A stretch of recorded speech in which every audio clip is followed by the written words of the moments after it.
अस्सलाम वालेकुम जी, welcome back to my channel. उम्मीद करती हूँ आप सब लोग खैरियत से होंगे। आज हम अपने नेक्स्ट 3 टॉपिक्स जो हैं वो इस लेसन के कवर करेंगे और अपना लेसन कंप्लीट करेंगे। सो स्टार्ट करते हैं। पहला टॉपिक 61 है, कम्युनिकेटिव कॉम्पिटेंस आ जाता है। ये भी बहुत ईजी सा एक कॉन्सेप्ट है, ये डेट आप लोगों ने याद रखनी है। उसके अलावा हाइम्स के अकॉर्डिंग जो डेफिनेशन कम्युनिकेटिव कॉम्पिटेंस की दी गई है वो क्या है कि हाइम्स ने इंट्रोड्यूस करवाया था कम्युनिकेटिव कॉम्पिटेंस का कॉन्सेप्ट, जो कि ग्रामर रूल्स की नॉलेज से एक तरह से आप कह सकते हैं बियॉन्ड है, उससे ऊपर की बात है। इसका पर्पस क्या है? बेसिकली यूज़ करना लैंग्वेज को सोशली और प्रैग्मेटिकली। इसको हम कम्युनिकेशन में कैसे यूज़ कर रहे हैं, तो ये हाइम्स के अकॉर्डिंग बताई गई है। देन नीचे हमारे पास विडॉसन के अकॉर्डिंग आ जाता है कि knowing a language is more than how to understand, speak, read and write sentence. ठीक है, तो बहुत बेसिक सी सिंपल सी डेफिनेशन है, दोनों का आपको पता होना चाहिए। देन नीचे एक कॉन्सेप्ट यूजेज एंड यूज आ जाता है। यूसेज की अगर बात की जाए तो ये शो करता है कि कैसे अच्छे से कोई लैंग्वेज रूल्स को जानता है, जबकि यूज़ मतलब कि कैसे इफेक्टिवली हम अप्लाई करते हैं रूल्स को कम्युनिकेशन में। ठीक है, तो वो बताते हैं कि टीचर्स को चाहिए कि वो क्रिएट करे कॉन्टेक्स्ट जो हेल्प करे स्टूडेंट्स की। सो यहाँ पर दो कॉन्सेप्ट जो है वो बताए गए हैं कि टीचर्स को इंट्रोड्यूस करवाने चाहिए। लिंग्विस्टिक कॉन्टेक्स्ट है एंड देन कम्युनिकेटिव कॉन्टेक्स्ट है। लिंग्विस्टिक कॉन्टेक्स्ट में तमाम फॉर्म्स आ सकती हैं जो कि हमारे पास ग्रामेटिकल, सोशल लिंग्विस्टिक, स्ट्रेटेजिक सारी आ जाती हैं। ठीक है, देन कम्युनिकेटिव जो है उसमें भी 4 एस्पेक्ट्स हैं जो यहाँ बताए गए हैं: grammatical competence, social linguistic competence, strategic competence और डिस्कोर्स कॉम्पिटेंस। ठीक है, तो वन बाय वन बहुत ईजी सा कॉन्सेप्ट है, इन सबका मैं आपको देती हूँ। आप लोग उन ईजी वर्ड्स में इसको लिख सकते हैं। पहले हमारे पास ग्रामेटिकल कॉम्पिटेंस आ जाता है। इसमें क्या होता है कि ग्रामर रूल्स को जानना, उनको इफेक्टिवली यूज़ करना, इसकी नॉलेज जो है वो शामिल होती है। ठीक है, देन नीचे सोशल लिंग्विस्टिक, कैसे सोशली हम उसको यूज़ कर रहे हैं। थर्ड पॉइंट में स्ट्रेटेजिक कॉम्पिटेंस आ जाता है कि लैंग्वेज स्ट्रेटजीज को यूज़ करना। ठीक है, कम्युनिकेशन में ये सारी चीज़ें आ जाती हैं। फोर्थ पॉइंट में डिस्कोर्स कॉम्पिटेंस है कि ये बेसिकली इसमें हम कनेक्ट करते हैं सेंटेंसेस को और एक तरह से अपनी कन्वर्सेशन बनाते हैं। ठीक है, पूरी कन्वर्सेशन जो होती है ना उसको मीनिंगफुल बनाते हैं, तो ये हमारे पास डिस्कोर्स कॉम्पिटेंस होता है। देन नीचे अगेन यही बताया गया है कि difference between communicative competence and linguistic competence. अगर इसका बेसिक डिफरेंस देखें तो लिंग्विस्टिक कॉम्पिटेंस जो है उसमें शामिल क्या क्या है, उसमें बेसिकली ग्रामर की नॉलेज हो गई है। ठीक है, उसके अलावा प्रोनाउंसिएशन, वोकैबुलरी, ये वाले सारे एस्पेक्ट्स जो हैं वो शामिल होते हैं। ठीक है, जबकि हम अगर कम्युनिकेटिव कॉम्पिटेंस की बात करें तो इसमें हमारे पास मुकम्मल grammar, vocabulary, social linguistic, discourse आ जाता है। ठीक है, डिस्कोर्स कॉम्पिटेंस आ जाता है, स्ट्रेटेजिक कॉम्पिटेंस आ जाता है, तो जितनी भी नॉलेज होती है ना वो सब आ जाती है। तो बेसिक जो चीज़ वो यहाँ बताना चाह रहे हैं कि लिंग्विस्टिक कॉम्पिटेंस जो है ये बेसिकली एक पार्ट है कम्युनिकेटिव कॉम्पिटेंस का। ठीक है, और ये डील करता है लैंग्वेज रूल्स के साथ, तो ये एक तरह से पार्ट हुआ कम्युनिकेटिव कॉम्पिटेंस का। जबकि कम्युनिकेटिव कॉम्पिटेंस जो है वो एक तरह से लिंग्विस्टिक कॉम्पिटेंस से बियॉन्ड जाकर देखती है। ठीक है, तो ये दो चीज़ें यहाँ बताई गई हैं और अगेन उन्हीं कॉन्सेप्ट को जो है वो यहाँ पर यूज़ किया गया है। आप लोग वो वाले कॉन्सेप्ट भी यहाँ पर पुट कर सकते हैं। ठीक है, देन नीचे हमारे पास टॉपिक 62 आ जाता है, implication of linguistic and communicative for foreign language teaching and testing. इसका बेसिक कॉन्सेप्ट देखें तो यहाँ पर डेविस के अकॉर्डिंग भी डेफिनेशन हाईलाइट की गई है, बट ऊपर जो यहाँ पर सारा डिस्क्राइब किया गया है इसमें वो बताते हैं कि जो टीचिंग और टेस्टिंग है ये स्किल्स, ये अक्सर सेपरेट करता है लिंग्विस्टिक और कम्युनिकेटिव कॉम्पिटेंस को, मगर एक्चुअल में ये एक दूसरे से क्लोजली कनेक्टेड है। ठीक है, आप इफेक्टिव कम्युनिकेशन नहीं कर सकते विदाउट नोइंग ग्रामर और कैसे लैंग्वेज यूज़ होती है। ये एक दूसरे से अलग हो सकते हैं मगर एक ही लैंग्वेज लर्निंग कंटिन्यूम जो होता है ना उसका हिस्सा है। नीचे डेविस भी यही बात को बताता है कि linguistic competence and communicative competence represent different points along a single language learning continuum. ठीक है, तो ये रिप्रेजेंट करते हैं डिफरेंट पॉइंट्स जबकि एक ही लैंग्वेज लर्निंग कंटिन्यूम की बात की जा रही होती है।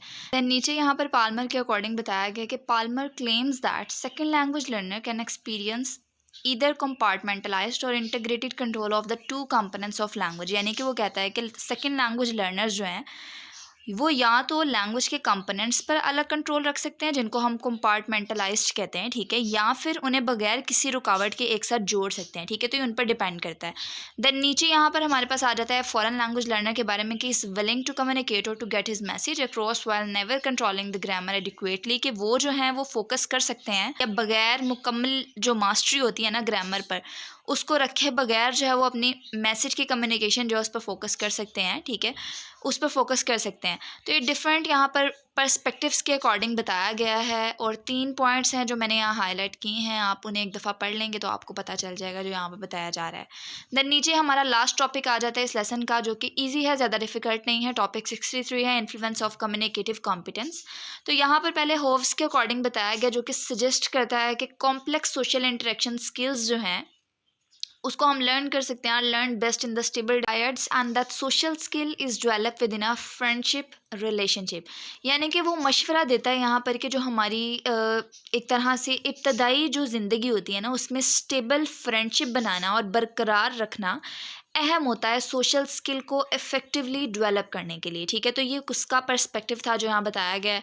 देन यहाँ पर बाकमैन के अकॉर्डिंग आ जाता है कि Bachman's view the communicative competence is divide into grammatical competence and textual competence. यानी कि वो जो है वो डिवाइड उसने किया है कम्युनिकेटिव कॉम्पिटेंस को दो तरह की कॉम्पिटेंसीज में, जो कि ग्रामेटिकल और टेक्सचुअल आ जाता है, ठीक है। और साथ ही वो नीचे बताते हैं कि बाकमैन्स ग्रामेटिकल कॉम्पिटेंस और is consonant with Canale and Swain's grammatical competence, यानी कि उसके साथ अलाइन करता है, ठीक है, उसके मुताबिक है, कनाल और स्वेन के ग्रामेटिकल कॉम्पिटेंस के मुताबिक है, ठीक है। देन नीचे दो कॉन्सेप्ट हैं, एक टेक्सचुअल कॉम्पिटेंस है और एक बाकमैन प्रैग्मेटिकल कॉम्पिटेंस है। अगर यहाँ पर हम टेक्सचुअल कॉम्पिटेंस की बात करें, has both the part of Canale and Swain's discourse competence and the part of their strategic competence. तो सिंपल वे में अगर मैं आपको इसका कॉन्सेप्ट बताऊँ तो इसमें वो बताते हैं कि जो टेक्सचुअल कॉम्पिटेंस है, इसका मतलब क्या होता है कि जानना कि कैसे ऑर्गेनाइज होती है लैंग्वेज फ्लो के साथ हमारी कन्वर्सेशन को स्मूथ बनाने में, स्टार्टिंग से एंडिंग तक, ठीक है, मेंटेन करने में। प्रैग्मेटिक, जबकि हम अगर प्रैग्मेटिक कॉम्पिटेंस की बात करें तो ये फोकस करता है कि कैसे लैंग्वेज यूज़ होती है स्पेसिफिक कम्युनिकेशन गोल में, ठीक है। तो ये यहाँ पर मज़ीद यहाँ बताया गया है कि mainly focus on the relationship between what one से इन हिज और हर कम्युनिकेटिव एक्ट्स। तो वही बात है कि प्रैग्मेटिक कॉम्पिटेंस हमारी बेसिक कम्युनिकेशन होती है कि हम जो है वो मतलब भी समझ जाएँ जो कहा ना जाए लैंग्वेज के थ्रू। तो डिफरेंट वेज इसकी डेफिनेशंस हैं। सिंपल वर्ड्स में आप कह सकते हैं कि एबिलिटी होना अंडरस्टैंड करने की लैंग्वेज को और उसको यूज़ करने के इफेक्टिवली इन डिफरेंट सिचुएशंस, इसको हम बेसिकली प्रैग्मेटिक कॉम्पिटेंस कहते हैं। देन नीचे हमारे पास communicative competence and social interaction आ जाता है। सो यहाँ पर 3 तरह की लाइनें मैंने हाईलाइट की हैं, ठीक है, लेकिन उसका बेसिक जो मतलब है वो शॉर्ट सा है। यहाँ बताया गया है कि प्री स्कूल्स के दौरान क्या होता है कि बच्चे शुरू करते हैं एक डिफरेंस समझना अपने जो एक तरह से दोस्त होते हैं, फ्रेंड्स होते हैं और अपने प्लेमेट्स होते हैं उनके दरमियान। तो वो बेसिकली कहते हैं कि इस वाले जो पीरियड होता है इसमें बच्चे क्या करते हैं कि एक डिफरेंस समझना शुरू करते हैं अपने दोस्तों और अपने प्लेमेट्स के दरमियान अफेक्टिव कम्युनिकेशन की मदद से, ठीक है, दोस्त बनाने में। मगर क्या होता है कि अगर वो इसके साथ स्ट्रगल कर रहे हैं, लाइक उनकी कम्युनिकेशन नहीं अच्छी, ठीक है, तो ये उन्हें डिफ़िकल्टीज उनके लिए पैदा कर सकता है फ्रेंडशिप में भी और अपने इंटरेक्शन में भी, उसके अलावा पोजीशन जो होती है उसको मेंटेन करने में भी। तो ये 3 तरह की चीज़ें तो जो यहाँ पर बेसिक चीज़ बताई यही जा रही है, ठीक है। उसके अलावा नीचे यहाँ पर association between children linguistic competence and their patterns of peers interaction. तो यहाँ भी children with limited language abilities के जिनमें एक तरह से लैंग्वेज स्किल जो है वो लिमिटेड होता है, ठीक है, वो बहुत ज़्यादा असर डालता है उनके इंटरेक्शन के ऊपर, उनका जो सोशल रोल होता है, ठीक है। तो चिल्ड्रन लिंग्विस्टिक स्किल जो है बेसिकली असर डालते हैं इंटरेक्शन पर, जिनमें लैंग्वेज इम्पेयरमेंट होती है, ठीक है, वो स्ट्रगल कर सकते हैं अपने पेयर ग्रुप्स के साथ। यही बात है जो पीछे आपको बताई है। अगर उनको कम्युनिकेशन में डिफ़िकल्टीज आती हैं, ठीक है, तो वो अपने पेयर ग्रुप्स के साथ भी इफेक्टिवली कम्युनिकेट नहीं कर सकते और उन पर जो है वो एक तरह से बैड इफेक्ट पड़ सकता है, जिसकी मदद से वो ना तो फ्रेंड्स बना सकते हैं और ना ही अपनी कम्युनिकेशन को बेहतर तरीके से डेवलप कर सकते हैं, ठीक है। तो यहाँ भी वही है कि children who are less able to engage peers in conversation interaction are less well equipped with the crucial skill necessarily.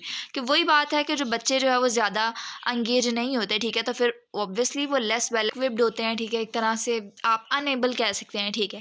Then नीचे हमारे पास social status and score skill in normally developing children आ जाता है, जो कि हैज़न एंड ब्लैक के according बताया गया कि उसने इन्वेस्टिगेट किया था रिलेशनशिप को between social status and scores skill. उसके अलावा each child in the classroom received a liked और disliked score based on the combination of positive and negative nominations he और शी रिसीव्ड। तो यही बात है कि जो हमारी एक तरह से पॉजिटिव नेगेटिव एक रिस्पॉन्स होता है, ठीक है, वो बहुत ज़्यादा असर डालता है हमारी परफॉर्मेंस के ऊपर, ठीक है। जो लोग जो है वो ज़्यादा लाइक्स लेते हैं, पॉजिटिव उन्हें रिस्पॉन्स मिलता है, ठीक है, वो उन बच्चों के निस्बत ज़्यादा बेहतर हो सकते हैं जो कि आप कह सकते हैं एक तरह से नालायक होते हैं, ठीक है, वो ज़्यादा वेल नहीं होते अपनी स्टडीज़ में भी और दूसरे इंटरेक्शंस में भी। दैन नीचे pragmatic skills refer to the appropriate use of language in social context. Appropriate use करना लैंग्वेज का अपने सोशल कॉन्टेक्स्ट में या डिफरेंट सिचुएशंस में जो है वो अप्रोप्रिएट यूज़ करना। देन नीचे हमारे पास आ जाता है communicative competence and popularity status in children with cognitive deficits जो कि एक कमी होती है, ठीक है। तहाँ गुरेलनिक जो है उसके अकॉर्डिंग बताया गया, उसने स्टडी किया था the peer relationship in main stream play groups of pre schoolers with और विदाउट कोग्निटिव डेफिसिट्स। कि यही बात है कि वो जो प्री स्कूलर्स हैं अपने कोग्निटिव डेफिसिट्स के साथ जो है वो कम्युनिकेशन करते हैं लेस इफेक्टिवली और लेस एक्सेप्टेड होते हैं अपने पीयर ग्रुप से, ठीक है, कंपेयर अगर उन्हें किया जाए उन लोगों से जो ठीक लैंग्वेज यूज़ करते हैं और बेहतर जानते हैं, ठीक है। तो कोग्निटिव डेफिसिट्स जो होती है बेसिकली ब्रेन की आप कह सकते हैं कैपेबिलिटी होती है, जो कमी एक हम कह सकते हैं ब्रेन की, कि जल्दी कुछ लोग जो है वो लर्न नहीं कर पाते या फिर ब्रेन के लिहाज से दूसरे बच्चों की निस्बत थोड़ा कम एक्टिव होते हैं। देन नीचे ग्राल्निक के अकॉर्डिंग बताया गया, उसने कंक्लूड किया था that handicapped children were perceived as being of lower status and are treated accordingly, कि हैंडीकैप कौन से बच्चे होते हैं जो डिसेबल होते हैं, डिसेबिलिटी होती है या फिर आप माजूर कह सकते हैं, ठीक है। तो वो बच्चे जो होते हैं वो एक तरह से कम स्टेटस के तौर पर उनको देखा जाता है, ठीक है। In reality her cheese different होती है, कहना आसान होता है और ऑब्वियसली हम लोग करते बिल्कुल उससे ऑपोजिट हैं। देन नीचे एक बताया गया कि हार्मफुल एंड साइपरस्टीन है आई थिंक, जो कि इन्वेस्टिगेट उसने किया था the relationship between the conversation competence of children with mild cognitive limitation and their acceptance by regular education students, के जो हमारे पास हैमफिल और साइपरस्टीन है, ठीक है, उन्होंने भी एक्सप्लोर किया था माइल्ड कोग्निटिव लिमिटेशन वाले बच्चों को, ठीक है। माइल्ड आप कह सकते हैं जिनकी हल्की पुल्की जो होती है वो कोग्निटिव लिमिटेशन होती है, ठीक है। तो ये चीज़ यहाँ पर थी कि उसको भी इन्वेस्टिगेशन किया गया था between the conversation competence of children, कि जो हमारे पास वो चिल्ड्रन है जिनकी कन्वर्सेशन कॉम्पिटेंसी है, ठीक है, उन स्टूडेंट्स के साथ जिनमें कोग्निटिव लिमिटेशन थी, माइल्ड कोग्निटिव लिमिटेशन थी, ठीक है, और and their acceptance by regular education students. तो वही बात है कि बेसिकली जो है वो यहाँ पर रिसर्च हुई थी, तहकीक की गई थी, ये तहकीक की गई थी, हमारा ओवरऑल लेसन है। आई होप सो कि आप लोगों को समझ आई हो, और ये अगर लेक्चर अच्छा लगा है तो एक लाइक लाजमी कर दीजिएगा, और अगर चैनल को सब्सक्राइब नहीं किया तो कर लें ताकि आने वाली वीडियोस के नोटिफिकेशन मिल सकें। दुआओं में याद रखिएगा। अल्लाह हाफिज़।